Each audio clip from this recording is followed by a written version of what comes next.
होगा, कमर में दर्द होगा। दो चीजें बहुत व्यवस्थाएं करके आप नहीं कर सकते। पहला पढ़ाई। बहुत किसी को अगर अध्ययन करना हो, कोई सिविल्स की तैयारी कर रहा हो, कोई चार्टर्ड अकाउंटेंट बनना चाहता हो, डॉक्टर बनना चाहता हो, और उसको आप 5 स्टार व्यवस्थाएं दे दो, वो नहीं बन पाएगा। बहुत व्यवस्थित होकर के अध्ययन नहीं होता, और बहुत व्यवस्थित होकर के हरिस्मरण भी नहीं होता। ये दो बातें निश्चित हैं। इसलिए हमारे यहाँ शास्त्रों में आज्ञा की गई है, जिनके तन ठीक हैं, शरीर जिनका ठीक है, पैर भी ठीक है, कमर भी ठीक है, और उसके बाद भी अगर वो बहुत व्यवस्थित होकर के कथा सुनता है, बहुत व्यवस्थाएं लेकर के तकिया एक यहाँ लगा ली, एक यहाँ लगा ली, एक पीछे लगा ली, और बिल्कुल ऐसे करके फिर कथा सुने, नहीं होगा। फिर उस पर निद्रा देवी की कृपा होगी, कथा नहीं आ सकती। इसलिए जिनके हाथ पांव ठीक हैं वो तो नीचे ही बैठना, जिनको बहुत ज़्यादा श्रम होता है नीचे बैठने में, वही ऊपर बैठें, क्योंकि ऊपर बैठ के कथा होती नहीं, सुनाई नहीं देती, समझ नहीं आती, और कई बार समझ में आ भी जाती है तो उसका विशेष प्रभाव होता नहीं। इसलिए सोफा वाले थोड़े सावधान रहना। तो क्या बता रहा था मैं? हाँ, ऋषि कृपा सबरी के ऊपर। मतंग ऋषि रोज अपने कुटिया में ठाकुर जी की सेवा करते हैं। सबरी जो कि श्रेष्ठ कुल खानदान, कहीं उसका जन्म नहीं हुआ, श्रेष्ठ नक्षत्रों में जन्म नहीं हुआ, उनकी कहीं ना कहीं जिस कुल में वो जन्मी है, उस कुल को उस जमाने में लोग इतना श्रेष्ठ भी नहीं मानते थे। जिस राह से उस कुल के लोग निकल जाते थे, उस राह से कोई और विशिष्ट व्यक्ति तब निकलता था जब पानी का छिड़काव कर दिया जाता था। ऐसी स्थिति सबरी की। लेकिन सबरी क्या करती है? जब इच्छा मन में प्रकट हो गई कि अब जीवन का सार ढूंढना है। हमारे कई भक्तों के चित्त में एक जैसी भावना देखने को मिली। कैसी भावना? जैसे माधवदास जी का चरित्र आता है कि वो जगन्नाथपुरी गए, उस समय उनकी आयु 20 वर्ष की थी। तो जब जगन्नाथपुरी गए और महाप्रभु जगन्नाथ जी को देखा तो देखते ही रोने लगे। इतना रोए, किसी ने आकर के समझा, रो क्यों रहे हो? तो बोले कि जगन्नाथ जी बहुत प्यारे लगे होंगे इसलिए रो रहे हो। बोले नहीं, वो तो है ही। अच्छा, महाप्रसाद बहुत अच्छा लगा होगा इसलिए रो रहे हो? नहीं, वो भी बात ठीक है आपकी, लेकिन वास्तविकता रोने के पीछे ये नहीं है। बोले तो क्या है? बोले मैं ये रो रहा हूं कि ये छवि मैंने 20 साल पहले तक क्यों नहीं देखी, मैंने 20 साल क्यों गवा दिए, 20 साल नश्वर संसार को देखने में व्यतीत कर दिया, मैंने जगन्नाथ जी को तभी क्यों नहीं देख लिया जब मेरे नेत्रों में देखने की सामर्थ्य थी। 20 साल व्यर्थ कर दिए।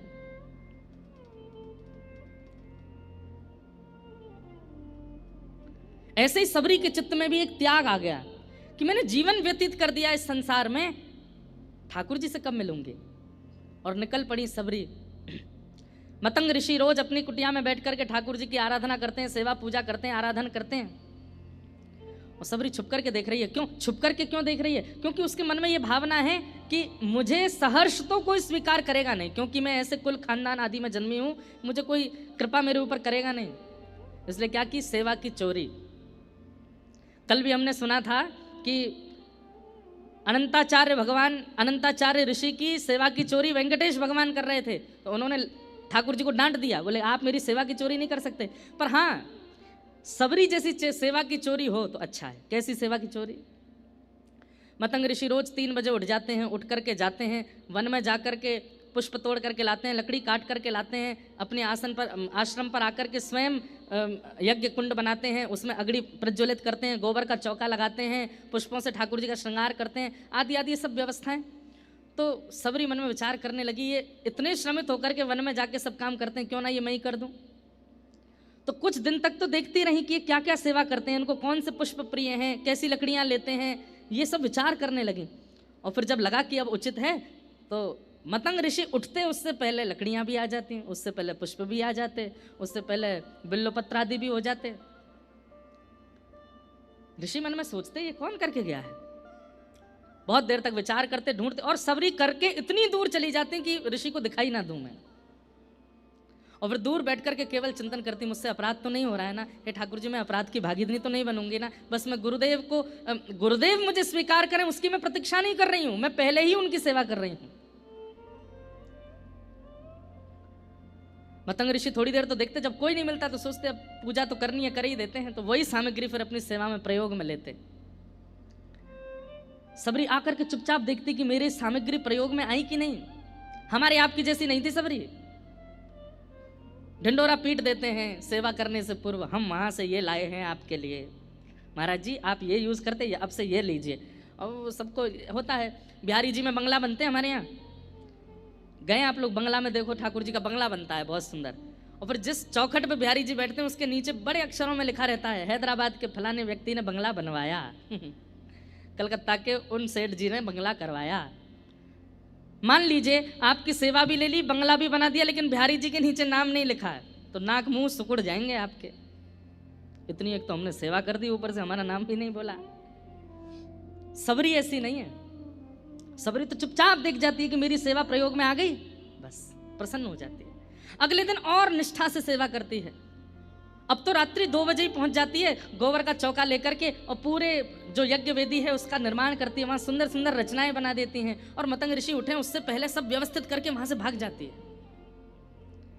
ऋषि मन में विचार करने लगे, कौन कर रहा है ये सेवा? लेकिन सेवा की स्थिति, सेवा की सामग्री इतनी उचित है कि ऋषि चाह करके भी क्रोध नहीं कर पा रहे हैं।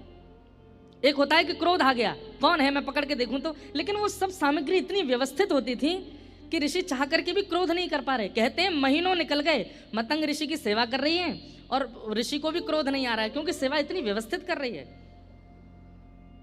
एक दिन ऋषि के मन में आया कि मुझे क्रोध नहीं करना है, पर मैं देखूं तो सही इतनी निष्ठावान कौन है। एक सेवा का एक स्वरूप होता है, हम लोगों की सेवा का, हर दिन हमारा उत्साह, एक्साइटमेंट घटता है। हर दिन हमारा उत्साह घटता है। नए नए लड्डू गोपाल जी जब घर आते हैं ना, तो पहले 10 दिन तो देखो क्या सेवा होती है। सुबह नवाना है, इनके लिए माला बनानी है, इनके लिए पोशाक लानी है, दुनिया भर के ऑनलाइन सब ढूंढ लेंगे, यहाँ से इत्र मंगवा दो, इधर से चंदन मंगवा दो, यहाँ से पोशाक बनवा दो। और जैसे ही ठाकुर जी 1-2 साल पुराने हो जाते हैं, मम्मी मेरे से उठा नहीं जा रहा, आप ही कर दो, आप ही देख लो, ठाकुर जी को कर दो। हमारा उत्साह घटता है। लेकिन सबरी का उत्साह प्रतिदिन वर्धन होता जा रहा है।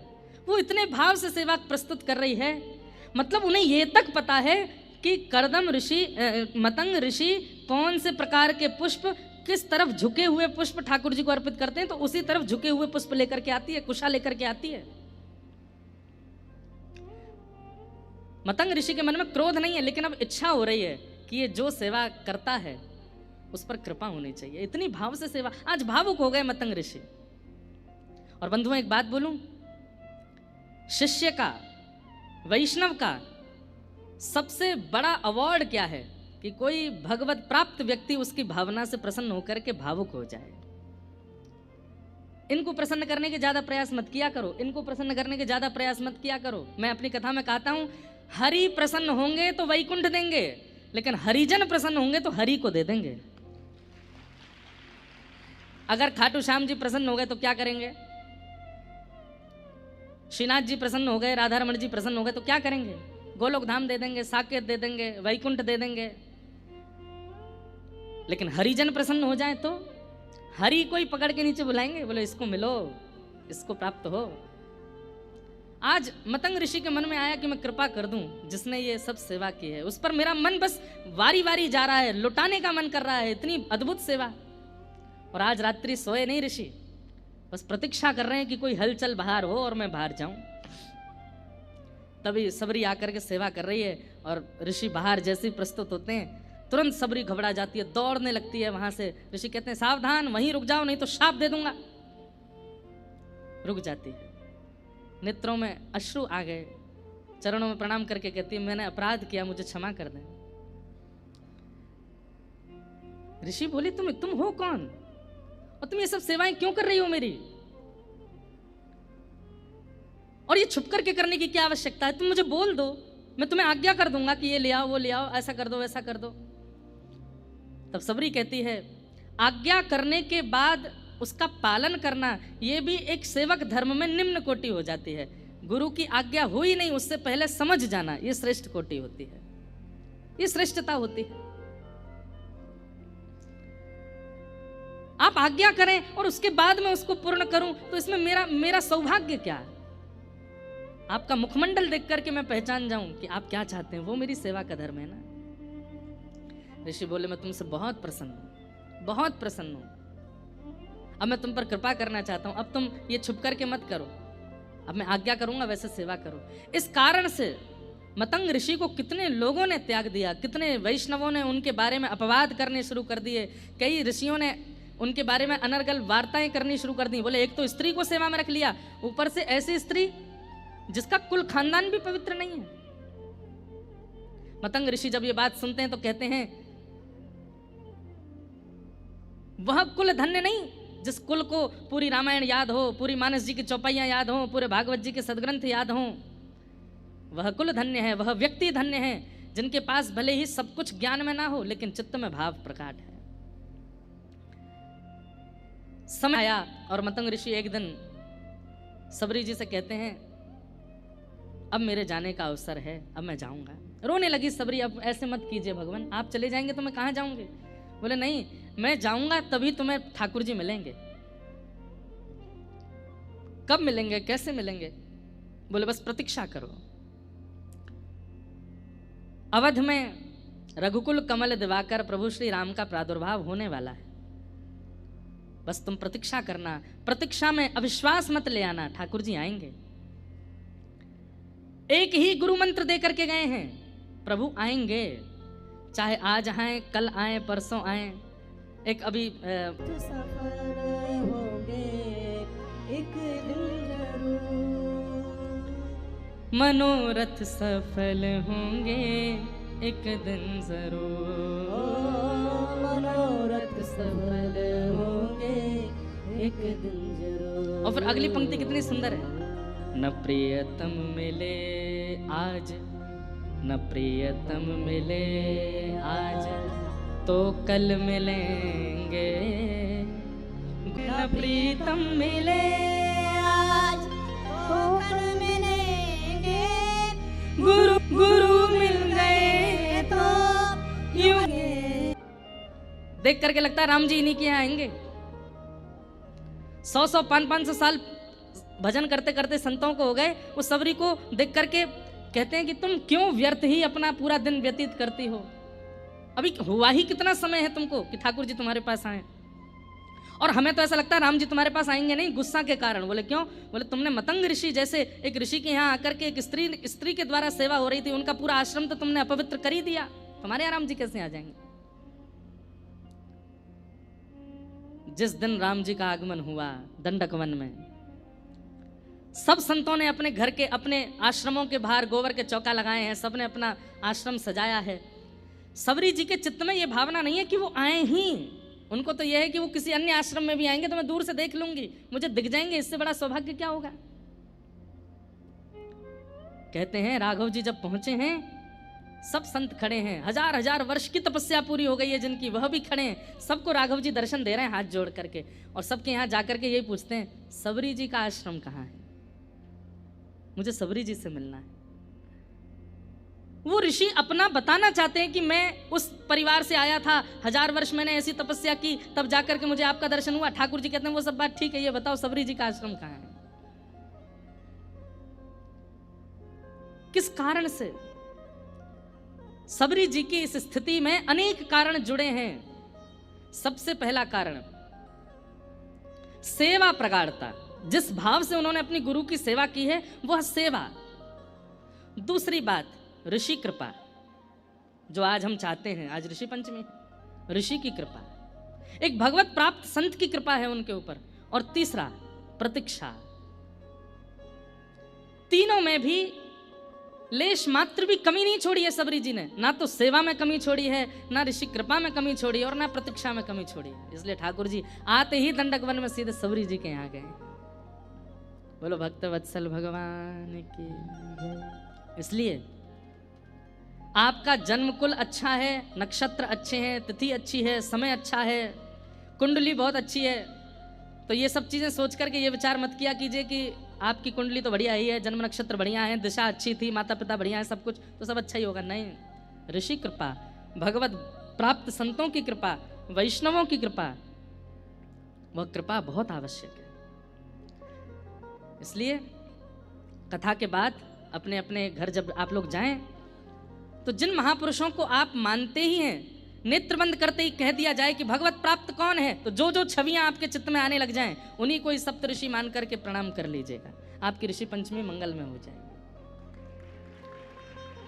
नेत्र बंद करते किनका ध्यान आता है, और उनका ध्यान करना है जिनसे ठाकुर जी के थोड़े समीप पहुंचे हो, भले ही कभी प्रत्यक्ष नहीं देखा उनको, आधुनिक माध्यम से ही सुना है, उनको प्रणाम करो।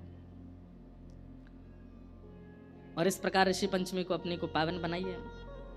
ऋषि कृपा, संत कृपा, भगवत कृपा, अरे भैया कहाँ तक कहें, संतन की कृपा हमारे लिए आवश्यक है, इतना ही ना है, ठाकुर जी भी संतों की कृपा मांगते हैं। कभी कभी ठाकुर जी भी संतों से याचना करते हैं कि हम पर कृपा कर दो। ऐसे पावन ऋषि पंचमी की आप सबको शुभकामना। आइए भागवत जी के प्रथम स्कंद में हम लोग प्रवेश करते हैं। जन्माद्यस्य तोन्वयादितरतः चार्थे स्ववेग्यस्वराट् तेने ब्रह्म हृदय आदि कवये मुह्यन्ति यत्सूरयः तेजो वारिमृदां यथा विनिमयो यत्र तृषैर्गो मृषा धाम्ना स्वेन सदा निरस्तकुहकं सत्यं परम धीमहि। भागवत जी का प्रथम श्लोक है। अनेक अर्थ इस श्लोक के किए जाते हैं आचार्यों के द्वारा, पर बहुत सहजता से आपको समझ में आ जाए इसलिए मैं कृष्ण लीला परक अर्थ कर दूं। संपूर्ण कृष्ण लीला एक ही श्लोक में है। जन्माद्यस्य यतोन्वयाद् इतरतः, जो ठाकुर जी जन्म लिए कहाँ, देवकी वसुदेव के यहाँ, लेकिन जन्म लेकर के कहाँ चले गए, अन्वयाद् इतरतः, गोकुल चले गए, नंद यशोदा के पास चले गए। जन्म लिए देवकी वसुदेव के यहाँ, लेकिन पालन पोषण के लिए पहुंच गए नंद यशोदा के पास। और वहां जाकर के क्या कर रहे हैं, बोले चार्थे स्वविज्ञ स्वराट, अर्थों के स्वरूप को जो विज्ञ हैं, अनविज्ञ नहीं है, मतलब जानते हैं। दो बातें, ठाकुर जी सब जानते हैं लेकिन अनजान बन के रहते हैं। अच्छा एक बात बताइएगा, जानते हुए भी अनजान ये हम कब होते हैं बताओ? सब कुछ जानते हुए भी अनजान हम कब होते हैं? जब हमारा प्रेमी सामने होता है। कब? जब प्रेमी सामने होता है। प्रेमी का मतलब कोई लड़का लड़की ही नहीं होता है। अब मान लीजिए बहन का छोटा सा लाला है, 1.5-2 साल का लाला है, वो जब सामने होता है वो भी तो प्रेमी है हमारा, उसके सामने कैसे हो जाते हैं हम, अनजान हो जाते हैं। तो फिर कई लोग उससे खेलेंगे, अच्छा ये क्या है, हम जानते नहीं हैं, हम तो जानते हैं, अच्छा हमें तो पता ही नहीं है क्या है। फिर वो बालक अले ये तो वो है ऐसे कहता है, आपको तो कुछ भी नहीं पता। क्यों करते हैं हम? प्रेम का ये स्वरूप होता है कि जब प्रेमी सामने होता है तो हम अनजान बन जाते हैं, जानते हुए भी। ऐसे ही ठाकुर जी ने व्रज में आकर के क्या किया, बोले चार्थे स्वविज्ञ स्वराट, सब अर्थों में विज्ञ हैं लेकिन अनविज्ञ की भांति लीला कर रहे हैं। कैसी अनविज्ञता सुनो। दहली लांघी न जाए मुँह पे, दहली लांघी न जाए। ठाकुर जी रो रहे हैं, यशोदा मैया के सामने जाके रो रहे हैं। मैया बोली लाला कहाँ भयो? बोले मैया ये दहली है ना जे बड़ी बेकार है। बोले क्यों? नंद बाबा ते लंघवाए ले, दाऊ दादा ते लंग। आप लोग समझ रहे हैं दहली किसको कहते हैं? क्या कहें उसको, चौखट। घर में चौखट होती है ना, अब आजकल तो नहीं होती हैं, पुराने घरों में जाओ, मंदिरों में जाओ, यहाँ पे दक्षिण में मंदिरों में जाओ, कितनी ऊंची ऊंची चौखट होती हैं। लोग बाग उन पर चढ़ते भी नहीं हैं, उनको लांग करके जाते हैं। अब इसके पीछे भी कोई प्रथा तो है ही है, क्योंकि जब कहीं प्रवेश होता है ना तो देवी देवताओं को चौखट पे ही पूजन किया जाता है, इसलिए वो पवित्र मानी जाती है, इसलिए कई लोग उसको लांघते हैं, उस पर चढ़ते नहीं हैं। तो ठाकुर जी शिकायत कर रहे हैं मैया ते, बोले नंद बाबा ते लंघवाए ले अपने यहाँ पे, यशोदा मैया तुम ते लंघवाए ले, दाऊ दादा लांग जाए आकू, और कहाँ तक कहूँ गैया बचिया बछड़ा सबरे लांग जाए आकू, और जैसे ही मैं जाऊं जे ऊंची है जाए मोते ना लांगी जाए। ब्रह्मा जी इस लीला को देख करके कह रहे वाह, बामन बन के गए थे कहाँ, बलि के यहाँ, और जैसी बलि ने कहा कि वरदान मांगिए तो कहते हैं 3 पग जमीन चाहिए, वो भी अपने पैरों से नापूंगा। और जैसे 3 पग जमीन का वरदान देते हैं तो बोले इतने विराट हो गए, 3 लोकों को 2 पैर के बीच में नाप लिया ठाकुर जी ने। पहला चरण पृथ्वी लोक पर है और दूसरा चरण ठाकुर जी का स्वर्ग लोक में है, और सब पार करके वैकुंठ तक पहुंच गया। मतलब एक बार पैर लंबे करवे में जो तीनों लोग नाप लेते हैं, वो यहां यूं कह रहे हैं कि मुंह पे दहली लांग ही ना जाए। क्यों? प्रेम। प्रेम के वश अर्जुन रथ हाँक्यो, भूल गए ठकुराई, सबसे ऊंची प्रेम सगाई, सबसे ऊंची प्रेम सगाई। ऐसी प्रीत बढ़ी वृंदावन, ऐसी प्रीत बढ़ी वृंदावन, गोपी संग रास रचाई, सबसे ऊंची प्रेम सगाई, सबसे ऊंची प्रेम। दुर्योधन की मेवा त्यागी, साख विदुर घर खाई, सबसे ऊंची प्रेम सगाई, सबसे ऊंची प्रेम सगाई। वो प्रेम प्रेम नहीं होता जहां पर व्यक्ति जानकार बन के बैठता हो। प्रेम में तो व्यक्ति अनजान बन के बैठता है, नहीं मुझे तो कुछ पता ही नहीं है, मैं तो कुछ जानता ही नहीं हूं। जो सर्वगुण संपन्न होकर के प्रेम में प्रस्तुत होता है वो प्रेमी नहीं है। ये प्रेमी का एक लक्षण है। अपने प्रेमी को परख लीजिएगा। और भैया हमारी बातन को छोरा छोरीन में ही मत ले जाया करो। प्रेमी का मतलब छोरा छोरीन का ही थोड़ी होता है, लड़का लड़की का ही थोड़ी होता है। अब आप एक बात सुनिएगा, ठाकुर जी आपसे कितना प्रेम करते हैं। अपने मंदिर के ठाकुर जी को जाकर के देखो, सब पता है उनको, सब जानते हैं, लेकिन फिर भी अनजान बन करके बैठे रहेंगे। आप जहाँ बैठा दोगे वहाँ बैठ जाएंगे, जैसा पहना दोगे पहन लेंगे, जो खिला दोगे खा लेंगे, जब सुला दोगे सो जाएंगे, जब उठा दोगे उठ जाएंगे, जहाँ ले जाओगे चले जाएंगे। ठाकुर जी कैसे समर्पित होकर के खड़े हो जाते हैं, हमारे हो जाते हैं कि भाई मैं तेरे हवाले हूँ, तू जो चाहे कर ले मेरे संग में, कछु ना बोलूंगा। ये प्रेमी है। ये प्रेम का स्वरूप है कि वहां अनविज्ञ बना जाता है। चार्थे स्वविज्ञ स्वराट। ठाकुर जी सब जानते हैं। पूतना रूप बदल करके आई है, ठाकुर जी को नहीं पता है? पता है। सारे ब्रजवासी उस पर मोहित हो गए, लेकिन ठाकुर जी ने अपने आंगन पे हाथ धर लिया। क्यों हाथ धर लिया? क्योंकि जानते हैं कि कुरूपणी रूप बदल करके आई है, लेकिन सबको कैसा दिखाते हैं कि मोह तो कुछ पता ही ना है। चार्थे स्वविज्ञ स्वराट। और स्वराट का मतलब है अपने प्रकाश से प्रकाशित हैं। गोपियां अंधेरे में रख देती हैं मटकियों को, बोले लाला अंधेरे से डर लगे, अंधेरे में ना जाएगो। लेकिन ठाकुर जी अंधेरे में भी जाके माखन चोरी कर लेते हैं। तो यशोदा मैया कहें, अरे लाला एक बात बता, आपको ब्रजभाषा समझ में आ रही है सबको? सोफा वाले बताओ। सोफा वाले कहेंगे हम बढ़िया बैठे यहाँ पे, कल से हम भी नीचे बैठेंगे। नहीं, हम सत्य बता रहे हैं। आप आज तो सोफा पे ही बैठ के सुनो, जिनके हाथ पांव में दिक्कत है वो तो सुनो, लेकिन कल अगर जिनके हाथ पैर ठीक है वो नीचे बैठ के सुनना। और आज की कल की कथा में आप अंतर देख लेना। जिस दिन आप नीचे बैठ के सुनेंगे ना, उस दिन कथा अलग ही प्रवाहित होगी चित्त में, उस दिन एक अलग ही असर होगा उसका। तो क्या बता रहा था मैं? क्या बता रहे थे? हाँ, गोपियां अंधेरे में धर देती हैं मटकी, लेकिन ठाकुर जी फिर भी चोरी कर लेते हैं। तो यशोदा मैया कहें, अरे लाला न्यों बता, रात में तो कुछ सुबाते समय में दियो बुझाए दूं तो रोन लगे मैया, अंधेरो है गो मुकु हुआ खा जाएगो, डर लग रहा है, दियो जराए दे। और ये गोपी अंधेरे में मटकी धर दें, तू कहाँ से जाके चुराए ले? तो को कैसे दिख जाए और तुम वहां हुआ ना मिले? तब ठाकुर जी मैया के सामने क्या कहते हैं, मैया जो तेने पद्मराग के कंगन मुंह को पहना रखे हैं ना, बोले हाँ, इनमें ते अद्भुत प्रकाश निकसे, जैसे ही मैं अंधेरे में जाऊं तो इनमें ते प्रकाश निकलने लगे, बातें मैं मटकी ढूंढ के खा लाऊं। अब ये तो ठाकुर जी बहाना बना रहे हैं, पर वास्तविकता क्या है? वो स्वयं स्वराट है। श्री कृष्ण करणामृत एक ग्रंथ है विल्व मंगल जी का। विल्व मंगल जी उस कृष्ण करणामृत ग्रंथ में एक श्लोक में कहते हैं, ठाकुर जी जितनी घने सघन वन में जाते हैं, प्रकाश से जितने घने वन में चले जाते हैं, जहां सूर्य का प्रकाश जाता भी नहीं हो, उतने ठाकुर जी सुंदर लगने लगते हैं। इसलिए किशोरी जी ठाकुर जी को निकुंज में ही रखती हैं। कभी भी आपने ये नहीं सुना होगा धूप बिहारी। कौन से बिहारी है? कुंज बिहारी, निकुंज बिहारी। ठाकुर जी जितने सघन वन में प्रवेश करते हैं, जितने घने जंगल में प्रवेश करते जाते हैं, किशोरी जी कहते हैं जितने घने जंगल में श्री कृष्ण प्रवेश करते हैं उतने सुंदर होते चले जाते हैं। क्यों? क्योंकि फिर सूर्य के प्रकाश से उनका रूप नहीं दिख रहा है, वो अपने प्रकाश से दिखते हैं। स्वराट। कृष्ण करणामृत में श्री विल्लमंगल जी कहते हैं ठाकुर जी का वर्ण काला नहीं है, ठाकुर जी काले नहीं है। ठाकुर जी का वर्ण कैसा है? बोले नील मणि के जैसा है।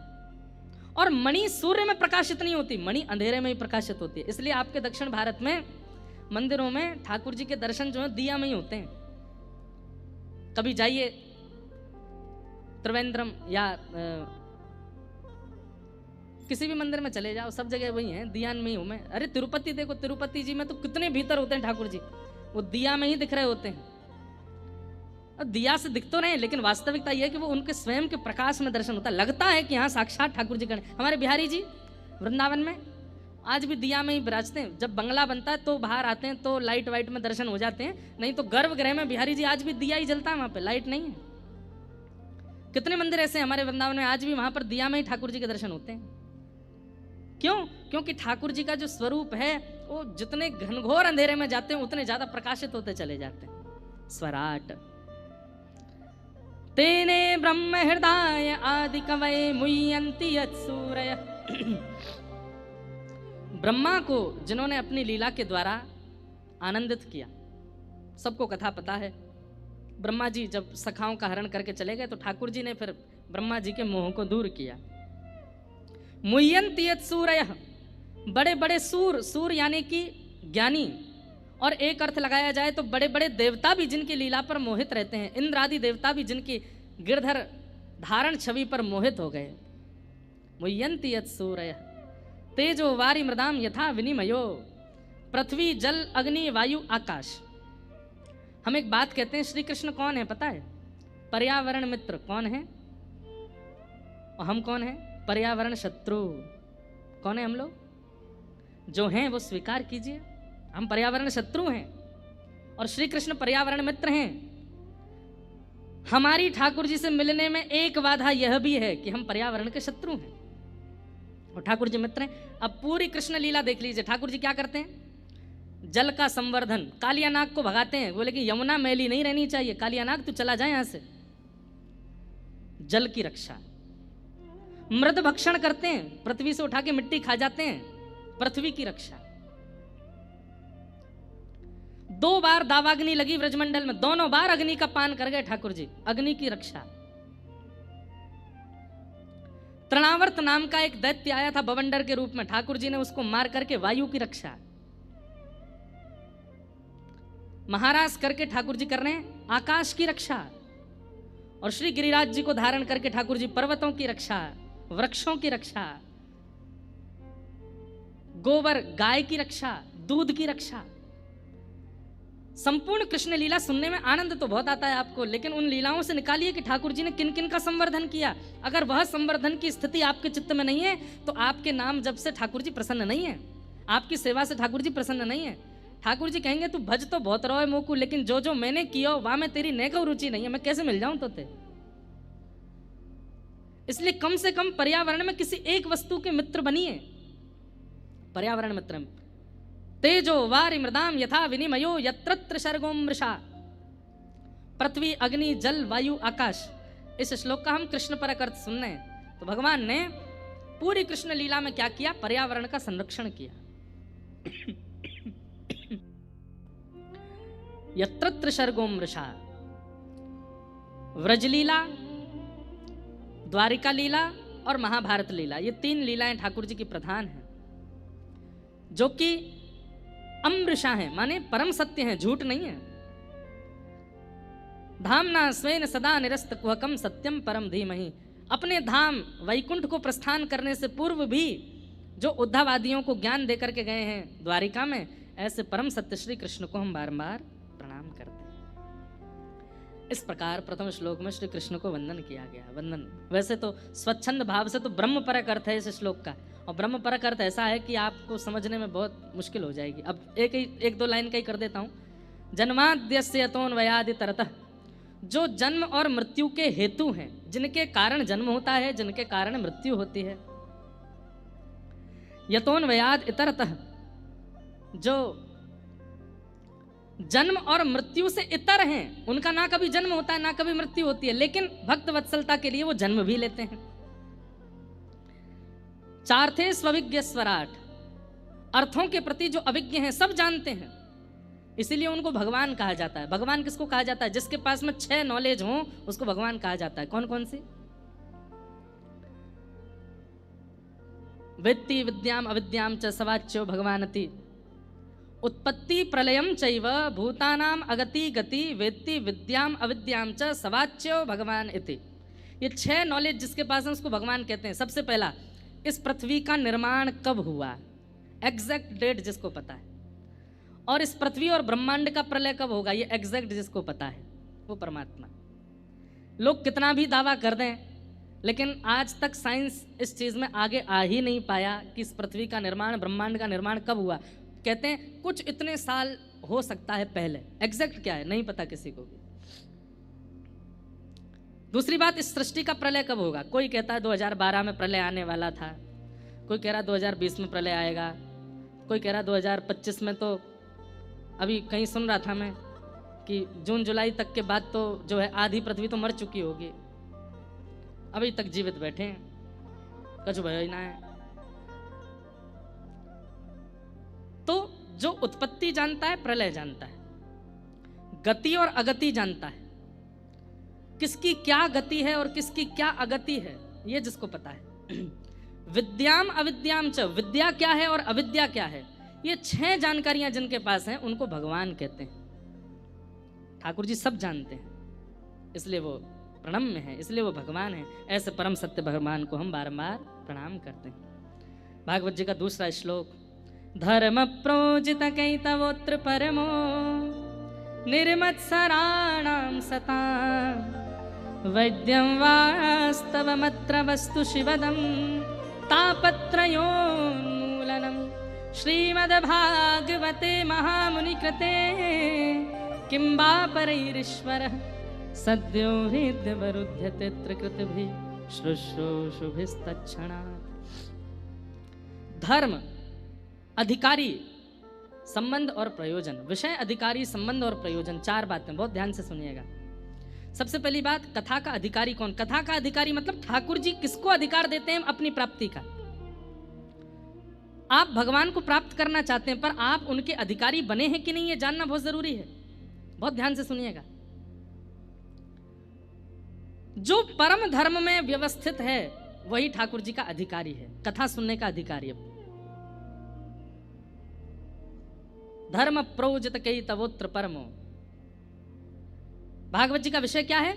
हमारे चित्त में परम धर्म का उद्दीपन होना और हमारे चित्त से ईर्ष्या का नाश होना। एक बात बहुत ध्यान से सुनिएगा हमारी।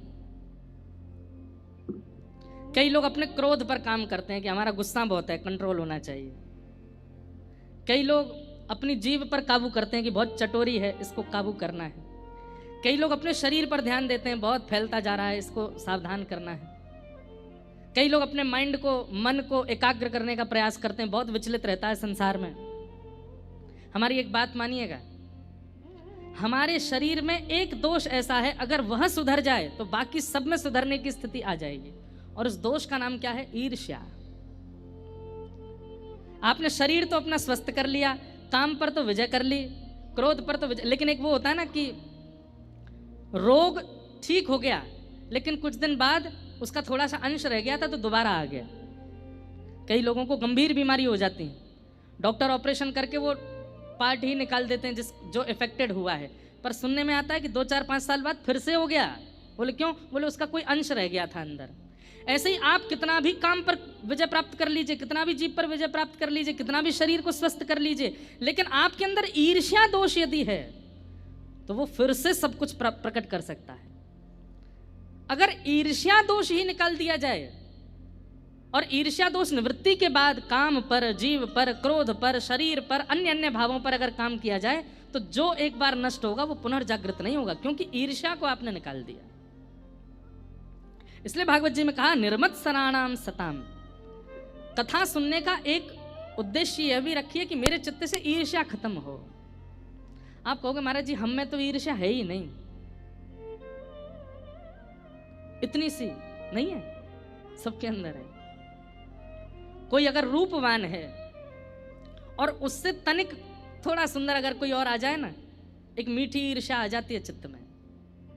कोई थोड़ा सा ज्ञानवान है और उससे तनिक ज्यादा ज्ञानवान कोई आ जाए तो ईर्ष्या आ जाती है चित्त में। हम जैसे हैं, हमसे 1% भी ज्यादा किसी के पास कोई गुण होता है तो हमारे चित्त में ईर्ष्या जन्म लेती ही लेती है। आप कैसे कह सकते हैं कि आप में ईर्ष्या बिल्कुल नहीं है? सबके चित्त में होती है। लेकिन अगर वह ईर्ष्या नष्ट हो जाए तो आप अपने शरीर के जितने भी दोष हैं सब पर काम कर सकते हो। जैसे सामान्य शरीर में अगर पेट ठीक है तो बाकी सारी बीमारियां अपने आप ठीक हो जाएंगी, और पेट खराब है तो कोई ना कोई बीमारी लगती रहेगी, आती रहेंगी। ठीक वैसे ईर्ष्या, और ईर्ष्या को समाप्त करने का एक ही तरीका है, धर्म नहीं, अब परम धर्म के मार्ग पर चलो। परम धर्म, परम धर्म किसे कहते हैं?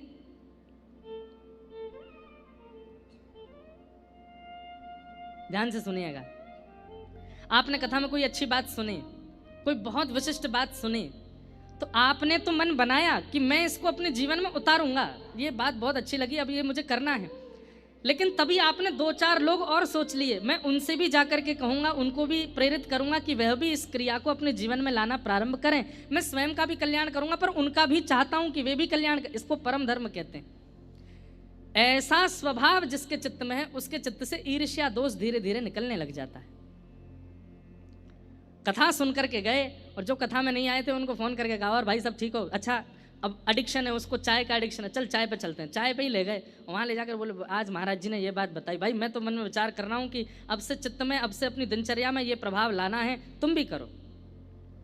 एक बार ही कहना है, नहीं माने तो फिर दूसरे किसी को पकड़ो। मतलब जो व्यवहार अपने चित्त में लाए वो किसी अन्य से भी करवाना है, तभी ईर्ष्या जाएगी। गोस्वामी तुलसीदास जी में ईर्ष्या क्यों नहीं है? मीराबाई में ईर्ष्या क्यों नहीं है? सूरदास जी में ईर्ष्या क्यों नहीं है? क्योंकि जो भी सेवा ठाकुर जी की करते हैं उसको लिख दे रहे हैं, उसका एक पद बना दे रहे हैं, हम सबको प्रदान कर दे रहे हैं कि तुम भी करो। इसलिए उनके चित्त में ईर्ष्या नहीं है। वो चाहते हैं कि हमें ही ना मिले। अरे हमारे श्रीमन रामानुजाचार्य जी महाराज, जिनकी कृपा से दक्षिण भारत में भक्ति आज भी जीवित है, कहते हैं कि आचार्य चरण ने जैसे ही अष्टाक्षर मंत्र उनको दिया, अष्टाक्षर मंत्र सुनते ही, उसका जप करते ही ठाकुर जी सामने प्रकट हो गए, तो भगवान को प्रणाम नहीं किया।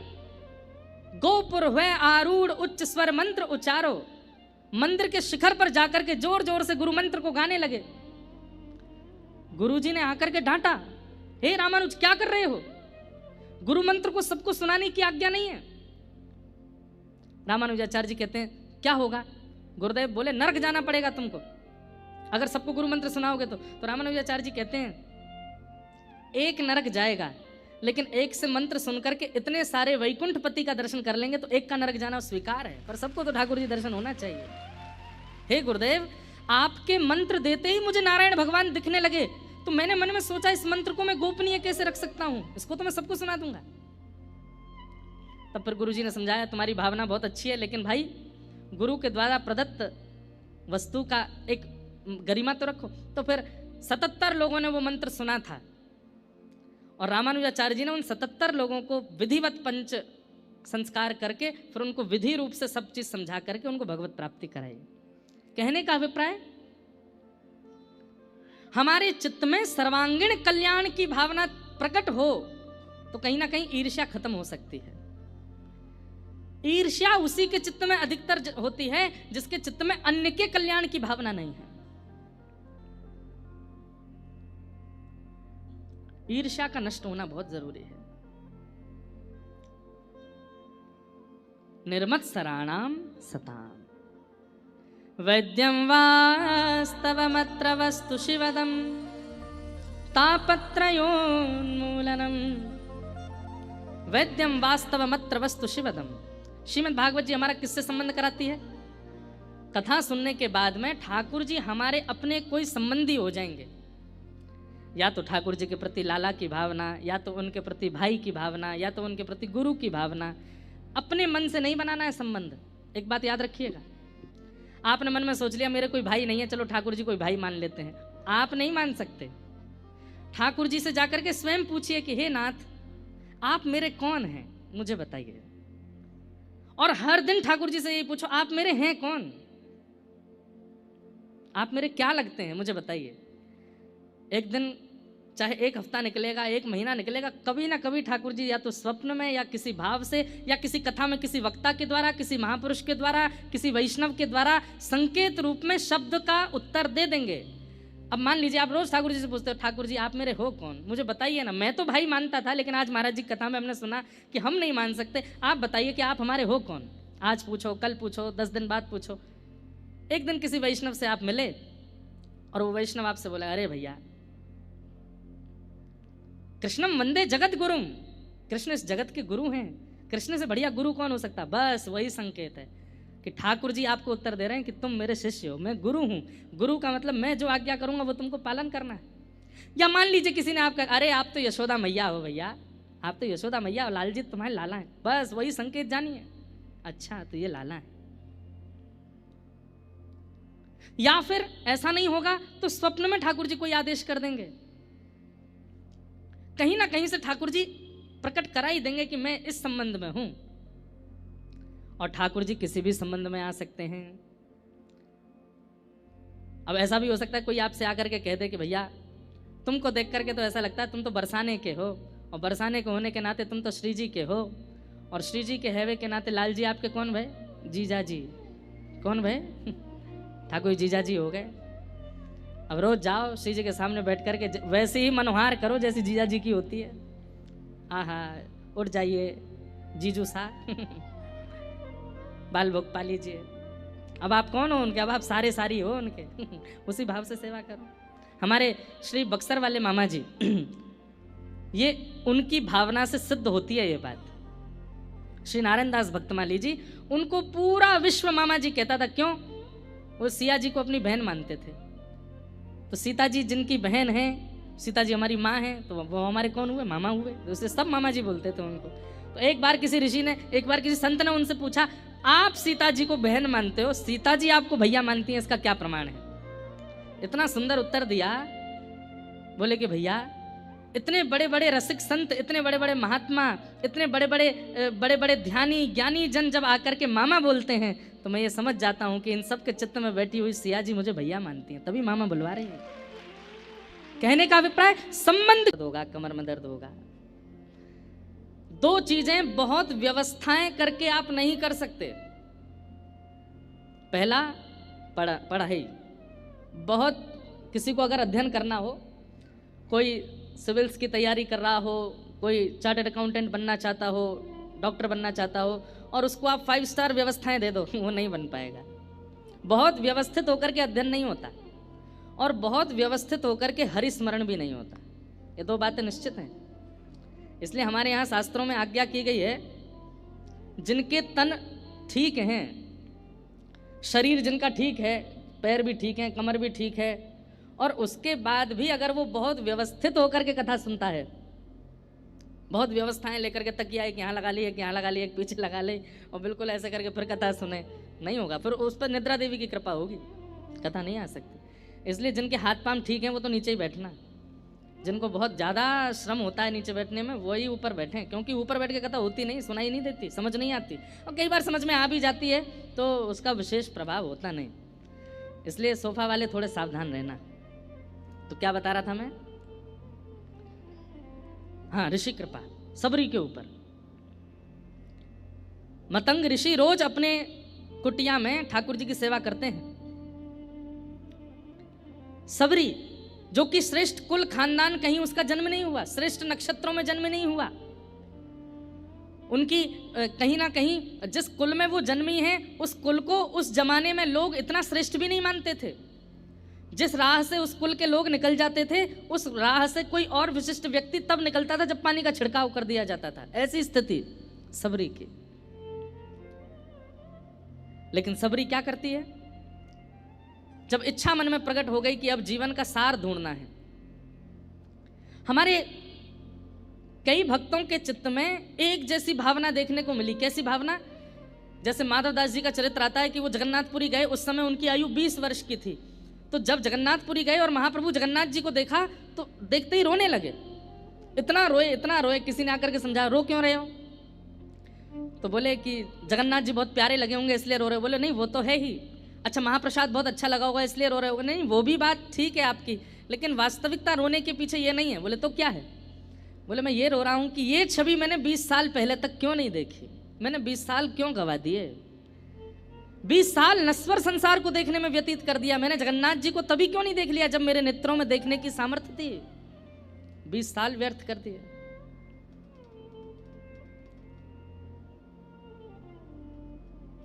ऐसे ही सबरी के चित्त में भी एक त्याग आ गया कि मैंने जीवन व्यतीत कर दिया इस संसार में, ठाकुर जी से कब मिलूंगी। और निकल पड़ी सबरी। मतंग ऋषि रोज अपनी कुटिया में बैठ करके ठाकुर जी की आराधना करते हैं, सेवा पूजा करते हैं, आराधना करते हैं। और सबरी छुप करके देख रही है। क्यों छुप करके क्यों देख रही है? क्योंकि उसके मन में ये भावना है कि मुझे सहर्ष तो कोई स्वीकार करेगा नहीं, क्योंकि मैं ऐसे कुल खानदान आदि में जन्मी हूं, मुझे कोई कृपा मेरे ऊपर करेगा नहीं। इसलिए क्या की? सेवा की चोरी। कल भी हमने सुना था कि अनंताचार्य ऋषि की सेवा की चोरी वेंकटेश भगवान कर रहे थे, तो उन्होंने ठाकुर जी को डांट दिया, बोले आप मेरी सेवा की चोरी नहीं कर सकते। पर हाँ, सबरी जैसी सेवा की चोरी हो तो अच्छा है। कैसी सेवा की चोरी? मतंग ऋषि रोज 3 बजे उठ जाते हैं, उठ करके जाते हैं वन में, जाकर के पुष्प तोड़ करके लाते हैं, लकड़ी काट करके लाते हैं, अपने आश्रम पर आकर के स्वयं यज्ञ कुंड बनाते हैं, उसमें अग्नि प्रज्वलित करते हैं, गोबर का चौका लगाते हैं, पुष्पों से ठाकुर जी का श्रृंगार करते हैं, आदि आदि सब व्यवस्थाएं। तो सबरी मन में विचार करने लगी, ये इतने श्रमित होकर के वन में जाके सब काम करते हैं, क्यों ना ये मैं ही कर दूं। तो कुछ दिन तक तो देखती रही कि ये क्या क्या सेवा करते हैं, इनको कौन से पुष्प प्रिय हैं, कैसी लकड़ियां लेते हैं, ये सब विचार करने लगी। और फिर जब लगा कि अब उचित है, तो मतंग ऋषि उठते उससे पहले लकड़ियां भी आ जाती, उससे पहले पुष्प भी आ जाते, उससे पहले बिल्वपत्र आदि भी हो जाते। ऋषि मन में सोचते ये कौन करके गया है, बहुत देर तक विचार करते, ढूंढते, और सबरी करके इतनी दूर चली जाती कि ऋषि को दिखाई ना दूं मैं। और फिर दूर बैठ करके केवल चिंतन करती, मुझसे अपराध तो नहीं हो रहा है ना, हे ठाकुर जी मैं अपराध की भागीदारी तो नहीं बनूंगी ना, बस मैं गुरुदेव मुझे स्वीकार करें उसकी मैं प्रतीक्षा नहीं कर रही हूं, मैं पहले ही उनकी सेवा कर रही हूं। मतंग ऋषि थोड़ी देर तो देखते, जब कोई नहीं मिलता तो सोचते अब पूजा तो करनी है, कर ही देते हैं, तो वही सामग्री फिर अपनी सेवा में प्रयोग में लेते। सबरी आकर के चुपचाप देखती कि मेरी सामग्री प्रयोग में आई कि नहीं। हमारे आपकी जैसी नहीं थी सबरी, ढिंडोरा पीट देते हैं सेवा करने से पूर्व, हम वहां से ये लाए हैं आपके लिए, महाराज जी आप ये यूज करते हैं, अब से ये लीजिए। और सबको होता है, बिहारी जी में बंगला बनते हैं हमारे यहाँ, गए आप लोग बंगला में, देखो ठाकुर जी का बंगला बनता है बहुत सुंदर, और फिर जिस चौखट पे बिहारी जी बैठते हैं उसके नीचे बड़े अक्षरों में लिखा रहता है, हैदराबाद के फलाने व्यक्ति ने बंगला बनवाया कलकत्ता के उन सेठ जी ने बंगला करवाया। मान लीजिए आपकी सेवा भी ले ली, बंगला भी बना दिया, लेकिन बिहारी जी के नीचे नाम नहीं लिखा है, तो नाक मुंह सुकुड़ जाएंगे आपके। इतनी एक तो हमने सेवा कर दी, ऊपर से हमारा नाम भी नहीं बोला। सबरी ऐसी नहीं है, सबरी तो चुपचाप देख जाती है कि मेरी सेवा प्रयोग में आ गई, बस प्रसन्न हो जाती है। अगले दिन और निष्ठा से सेवा करती है। अब तो रात्रि 2 बजे ही पहुंच जाती है, गोबर का चौका लेकर के, और पूरे जो यज्ञ वेदी है उसका निर्माण करती है, वहां सुंदर सुंदर रचनाएं बना देती हैं, और मतंग ऋषि उठे उससे पहले सब व्यवस्थित करके वहां से भाग जाती है।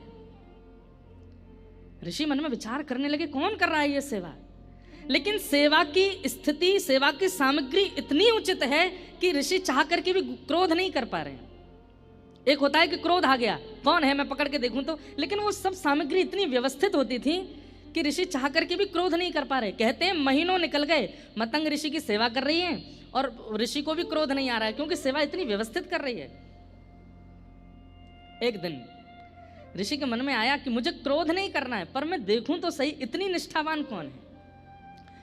एक सेवा का एक स्वरूप होता है, हम लोगों की सेवा का हर दिन हमारा उत्साह, एक्साइटमेंट घटता है, हर दिन हमारा उत्साह घटता है। नए नए लड्डू गोपाल जी जब घर आते हैं ना, तो पहले 10 दिन तो देखो क्या सेवा होती है, सुबह नवाना है, इनके लिए माला बनानी है, इनके लिए पोशाक लानी है, दुनिया भर के ऑनलाइन सब ढूंढ लेंगे, यहाँ से इत्र मंगवा दो, इधर से चंदन मंगवा दो, यहाँ से पोशाक बनवा दो। और जैसे ठाकुर जी 1-2 साल पुराने हो जाते हैं, मम्मी मेरे से उठा नहीं जा रहा, आप ही कर दो, आप ही देख लो, ठाकुर जी को कर दो। हमारा उत्साह घटता है, लेकिन सबरी का उत्साह प्रतिदिन वर्धन होता जा रहा है। वो इतने भाव से सेवा प्रस्तुत कर रही है, मतलब उन्हें ये तक पता है कि कर्दम ऋषि मतंग ऋषि कौन से प्रकार के पुष्प, किस तरफ झुके हुए पुष्प ठाकुर जी को अर्पित करते हैं, तो उसी तरफ झुके हुए पुष्प लेकर के आती है, कुशा लेकर के आती है। मतंग ऋषि के मन में क्रोध नहीं है, लेकिन अब इच्छा हो रही है कि ये जो सेवा करता है उस पर कृपा होनी चाहिए। इतनी भाव से सेवा, आज भावुक हो गए मतंग ऋषि। और बंधुओं एक बात बोलूं, शिष्य का, वैष्णव का सबसे बड़ा अवार्ड क्या है कि कोई भगवत प्राप्त व्यक्ति उसकी भावना से प्रसन्न होकर के भावुक हो जाए। इनको प्रसन्न करने के ज्यादा प्रयास मत किया करो, इनको प्रसन्न करने के ज्यादा प्रयास मत किया करो। मैं अपनी कथा में कहता हूं, हरि प्रसन्न होंगे तो वैकुंठ देंगे, लेकिन हरिजन प्रसन्न होंगे तो हरि को दे देंगे। अगर खाटू श्याम जी प्रसन्न हो गए तो क्या करेंगे? श्रीनाथ जी प्रसन्न हो गए, राधा रमण जी प्रसन्न हो गए तो क्या करेंगे? गोलोक धाम दे देंगे, साकेत दे देंगे, वैकुंठ दे देंगे। लेकिन हरिजन प्रसन्न हो जाए तो हरि को ही पकड़ के नीचे बुलाएंगे, बोले इसको मिलो, इसको प्राप्त हो। आज मतंग ऋषि के मन में आया कि मैं कृपा कर दूं, जिसने ये सब सेवा की है उस पर मेरा मन बस वारी वारी जा रहा है, लुटाने का मन कर रहा है, इतनी अद्भुत सेवा। और आज रात्रि सोए नहीं ऋषि, बस प्रतीक्षा कर रहे हैं कि कोई हलचल बाहर हो और मैं बाहर जाऊं। तभी सबरी आकर के सेवा कर रही है और ऋषि बाहर जैसे प्रस्तुत होते हैं तुरंत सबरी घबरा जाती है, दौड़ने लगती है वहां से। ऋषि कहते हैं सावधान, वहीं रुक जाओ नहीं तो शाप दे दूंगा। रुक जाती है, नेत्रों में अश्रु आ गए, चरणों में प्रणाम करके कहती है मैंने अपराध किया, मुझे क्षमा कर दें। ऋषि बोली तुम हो कौन और तुम ये सब सेवाएं क्यों कर रही हो मेरी, और ये छुप करके करने की क्या आवश्यकता है? तुम मुझे बोल दो, मैं तुम्हें आज्ञा कर दूंगा कि ये ले आओ, वो ले आओ, ऐसा कर दो, वैसा कर दो। तब सबरी कहती है आज्ञा करने के बाद उसका पालन करना ये भी एक सेवक धर्म में निम्न कोटि हो जाती है। गुरु की आज्ञा हुई नहीं उससे पहले समझ जाना, ये श्रेष्ठ कोटि होती है, ये श्रेष्ठता होती है। आप आज्ञा करें और उसके बाद मैं उसको पूर्ण करूं तो इसमें मेरा सौभाग्य क्या है? आपका मुखमंडल देख करके मैं पहचान जाऊं कि आप क्या चाहते हैं, वो मेरी सेवा का धर्म है ना। ऋषि बोले मैं तुमसे बहुत प्रसन्न हूं, बहुत प्रसन्न हूं। अब मैं तुम पर कृपा करना चाहता हूं, अब तुम ये छुप करके मत करो, अब मैं आज्ञा करूंगा वैसे सेवा करो। इस कारण से मतंग ऋषि को कितने लोगों ने त्याग दिया, कितने वैष्णवों ने उनके बारे में अपवाद करने शुरू कर दिए, कई ऋषियों ने उनके बारे में अनर्गल वार्ताएं करनी शुरू कर दी। बोले एक तो स्त्री को सेवा में रख लिया, ऊपर से ऐसी स्त्री जिसका कुल खानदान भी पवित्र नहीं है। मतंग ऋषि जब ये बात सुनते हैं तो कहते हैं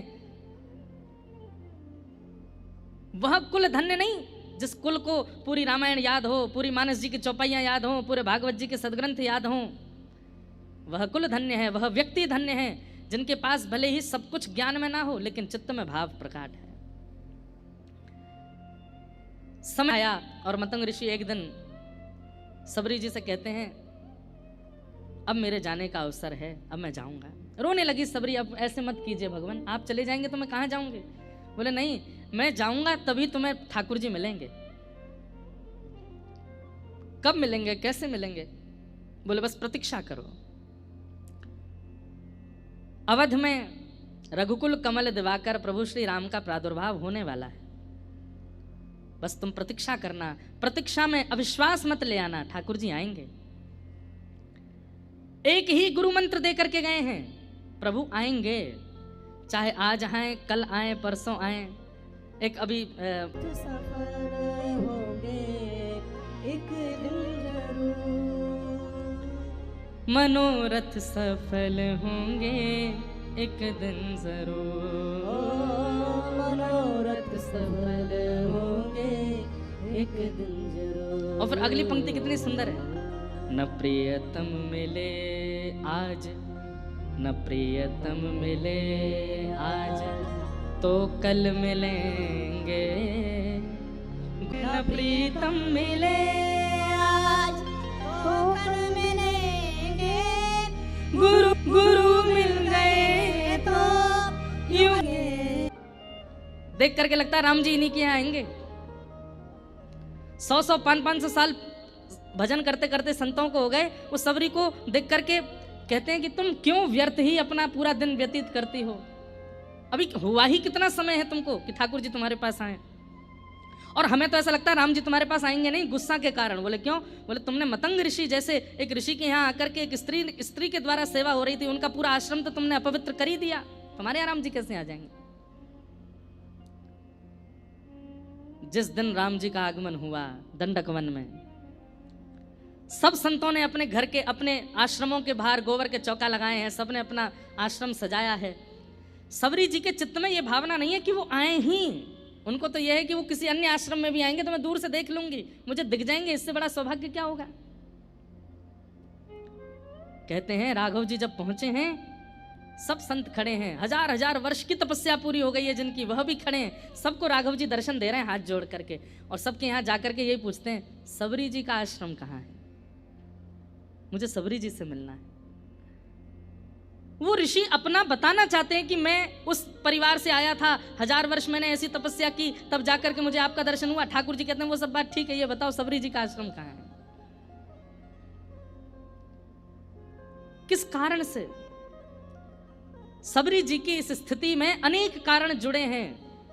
सबसे पहला कारण सेवा प्रगाढ़ता, जिस भाव से उन्होंने अपनी गुरु की सेवा की है वह सेवा। दूसरी बात ऋषि कृपा, जो आज हम चाहते हैं, आज ऋषि पंचमी, ऋषि की कृपा, एक भगवत प्राप्त संत की कृपा है उनके ऊपर। और तीसरा प्रतीक्षा। तीनों में भी लेश मात्र भी कमी नहीं छोड़ी है सबरी जी ने, ना तो सेवा में कमी छोड़ी है, ना ऋषि कृपा में कमी छोड़ी और ना प्रतीक्षा में कमी छोड़ी है। इसलिए ठाकुर जी आते ही दंडक वन में सीधे सबरी जी के यहाँ गए। बोलो भक्त वत्सल भगवान की। इसलिए आपका जन्म कुल अच्छा है, नक्षत्र अच्छे हैं, तिथि अच्छी है, समय अच्छा है, कुंडली बहुत अच्छी है, तो ये सब चीजें सोच करके ये विचार मत किया कीजिए कि आपकी कुंडली तो बढ़िया ही है, जन्म नक्षत्र बढ़िया है, दिशा अच्छी थी, माता पिता बढ़िया है, सब कुछ तो सब अच्छा ही होगा। नहीं, ऋषि कृपा, भगवत प्राप्त संतों की कृपा, वैष्णवों की कृपा, वह कृपा बहुत आवश्यक है। इसलिए कथा के बाद अपने अपने घर जब आप लोग जाएं तो जिन महापुरुषों को आप मानते ही हैं, नेत्र बंद करते ही कह दिया जाए कि भगवत प्राप्त कौन है, तो जो जो छवियां आपके चित्त में आने लग जाएं उन्हीं को ही सप्त ऋषि मान करके प्रणाम कर लीजिएगा, आपकी ऋषि पंचमी मंगल में हो जाएगी। नेत्र बंद करते ही किनका ध्यान आता है, और उनका ध्यान करना है जिनसे ठाकुर जी के थोड़े समीप पहुंचे हो, भले ही कभी प्रत्यक्ष नहीं देखा उनको, आधुनिक माध्यम से ही सुना है, उनको प्रणाम करो। और इस प्रकार ऋषि पंचमी को अपने को पावन बनाइए। ऋषि कृपा, संत कृपा, भगवत कृपा, अरे भैया कहाँ तक कहें, संतन की कृपा हमारे लिए यहाँ आवश्यक है, इतना ही ना है, ठाकुर जी भी संतों की कृपा मांगते हैं। कभी कभी ठाकुर जी भी संतों से याचना करते हैं कि हम पर कृपा कर दो। ऐसे पावन ऋषि पंचमी की आप सबको शुभकामना। आइए भागवत जी के प्रथम स्कंद में हम लोग प्रवेश करते हैं।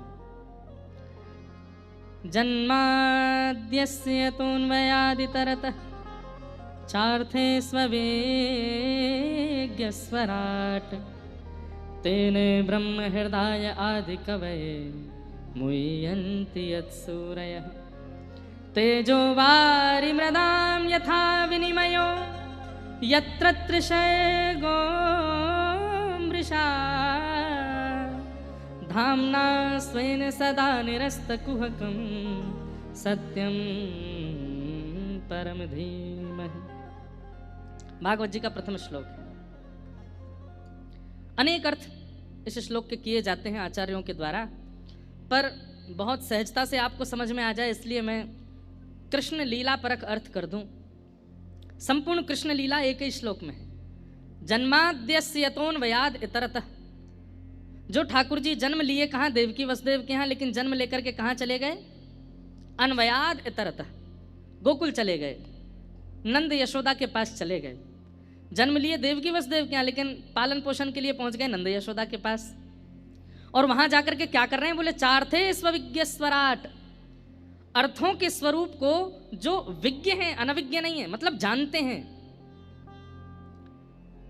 दो बातें, ठाकुर जी सब जानते हैं लेकिन अनजान बन के रहते हैं। अच्छा एक बात बताइएगा, जानते हुए भी अनजान ये हम कब होते हैं बताओ? सब कुछ जानते हुए भी अनजान हम कब होते हैं? जब हमारा प्रेमी सामने होता है। कब? जब प्रेमी सामने होता है। प्रेमी का मतलब कोई लड़का लड़की ही नहीं होता है।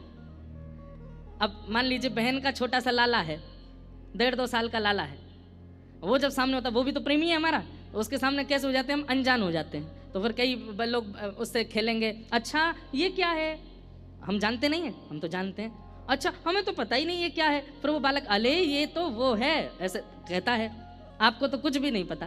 क्यों करते हैं हम? प्रेम का ये स्वरूप होता है कि जब प्रेमी सामने होता है तो हम अनजान बन जाते हैं, जानते हुए भी। ऐसे ही ठाकुर जी ने व्रज में आकर के क्या किया? बोले चार थे स्वविज्ञ स्वराट, सब अर्थों में विज्ञ हैं लेकिन अनविज्ञ की भांति लीला कर रहे हैं। कैसी अनविज्ञता? सुनो। दहली लांघी न जाए मुँह पे, दहली लांघी न जाए। ठाकुर जी रो रहे हैं, यशोदा मैया के सामने जाके रो रहे हैं। मैया बोली लाला कहाँ भयो? बोले मैया ये दहली है ना जे बड़ी बेकार है। बोले क्यों? नंद बाबा ते लंघवाए ले, दाऊ दादा ते लंग। आप लोग समझ रहे हैं दहली किसको कहते हैं? क्या कहें उसको? चौखट। घर में चौखट होती है ना, अब आजकल तो नहीं होती हैं, पुराने घरों में जाओ, मंदिरों में जाओ, यहाँ पे दक्षिण में मंदिरों में जाओ, कितनी ऊंची ऊंची चौखट होती हैं। लोग बाग उन पर चढ़ते भी नहीं है, उनको लांग करके जाते हैं। अब इसके पीछे भी कोई प्रथा तो है ही है, क्योंकि जब कहीं प्रवेश होता है ना तो देवी देवताओं को चौखट पे ही पूजन किया जाता है, इसलिए वो पवित्र मानी जाती है, इसलिए कई लोग उसको लांगते हैं, उस पर चढ़ते नहीं हैं। तो ठाकुर जी शिकायत कर रहे हैं मैया ते, बोले नंद बाबा ते लंगवाए ले अपने यहाँ पे, यशोदा मैया तुम ते लंगवाए ले, दाऊ दादा लांग जाए आकू, और कहाँ तक कहूँ गैया बचिया बछड़ा सबरे लांग जाए आकू, और जैसे ही मैं जाऊं जे ऊंची है जाए मोते ना लांगी जाए। ब्रह्मा जी इस लीला को देख करके कह रहे वाह, बामन बन के गए थे कहाँ? बलि के यहाँ। और जैसी बलि ने कहा कि वरदान मांगिए तो कहते हैं 3 पग जमीन चाहिए, वो भी अपने पैरों से नापूंगा। और जैसे 3 पग जमीन का वरदान देते हैं तो बोले इतने विराट हो गए, 3 लोकों को 2 पैर के बीच में नाप लिया ठाकुर जी ने।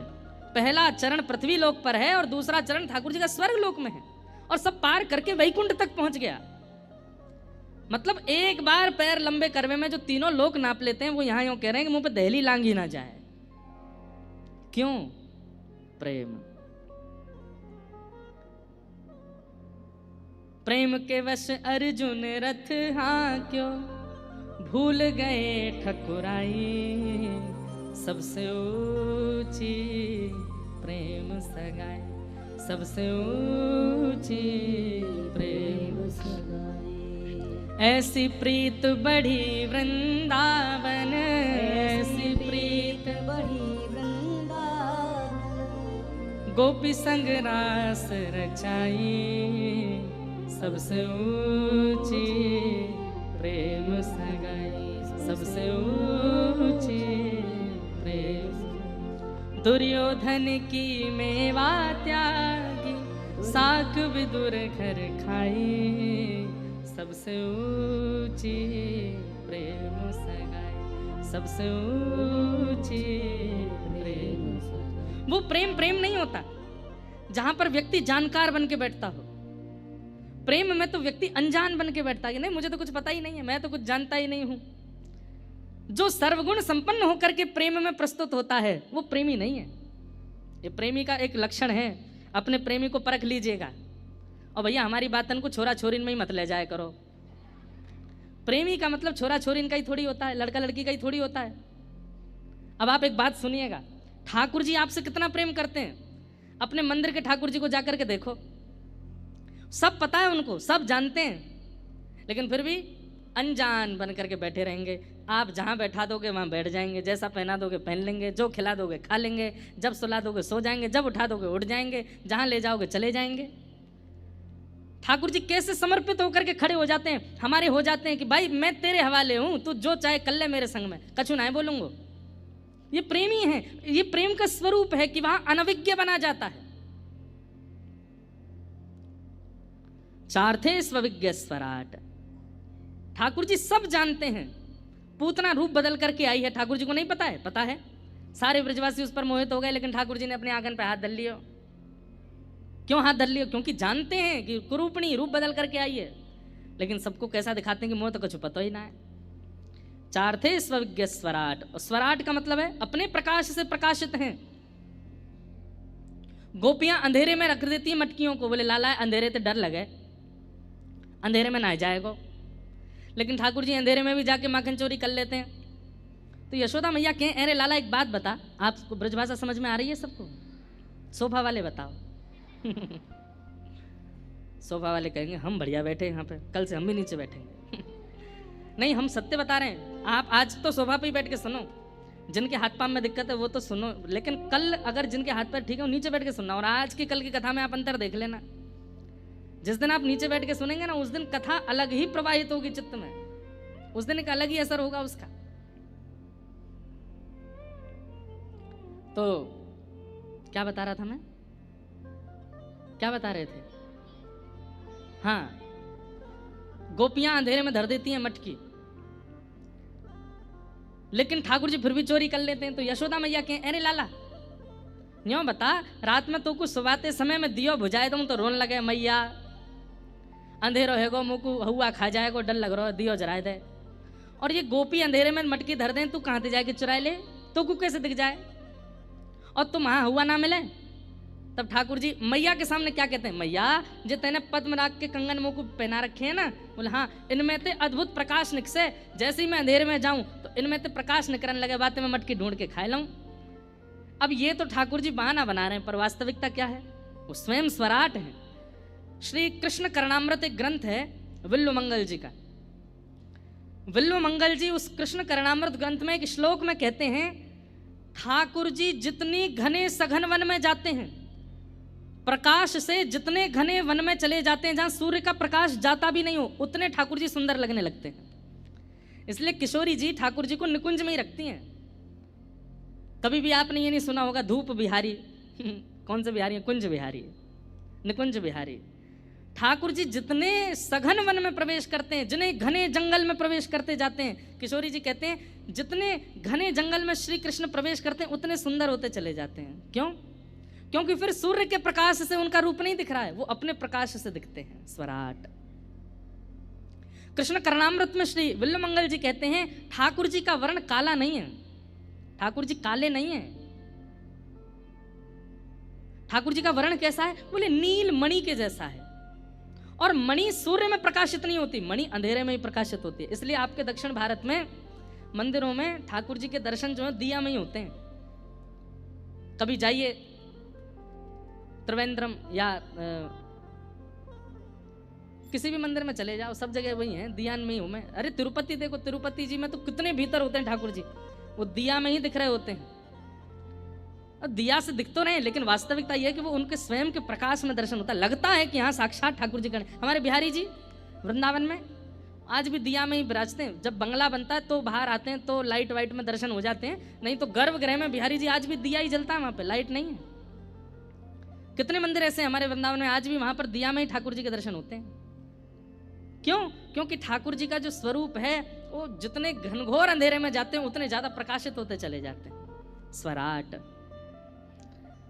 तेने ब्रह्म हृदय आदि कवये मुह्यन्ति यत्सूरय। ब्रह्मा को जिन्होंने अपनी लीला के द्वारा आनंदित किया, सबको कथा पता है। ब्रह्मा जी जब सखाओं का हरण करके चले गए तो ठाकुर जी ने फिर ब्रह्मा जी के मोह को दूर किया। मुह्यन्ति यत्सूरय, बड़े बड़े सूर, सूर यानी कि ज्ञानी, और एक अर्थ लगाया जाए तो बड़े बड़े देवता भी जिनकी लीला पर मोहित रहते हैं, इंद्र आदि देवता भी जिनकी गिरधर धारण छवि पर मोहित हो गए। मुह्यन्ति यत्सूरय तेजो वारि मृदाम यथा विनिमयो, पृथ्वी जल अग्नि वायु आकाश। हम एक बात कहते हैं, श्री कृष्ण कौन है पता है? पर्यावरण मित्र। कौन है? और हम कौन है? पर्यावरण शत्रु। कौन है हम लोग? जो हैं वो स्वीकार कीजिए, हम पर्यावरण शत्रु हैं और श्री कृष्ण पर्यावरण मित्र हैं। हमारी ठाकुर जी से मिलने में एक बाधा यह भी है कि हम पर्यावरण के शत्रु हैं। और ठाकुर जी मित्र हैं। अब पूरी कृष्ण लीला देख लीजिए, ठाकुर जी क्या करते हैं, जल का संवर्धन, कालिया नाग को भगाते हैं, बोले कि यमुना मैली नहीं रहनी चाहिए, कालिया नाग तू चला जाए यहां से, जल की रक्षा। मृद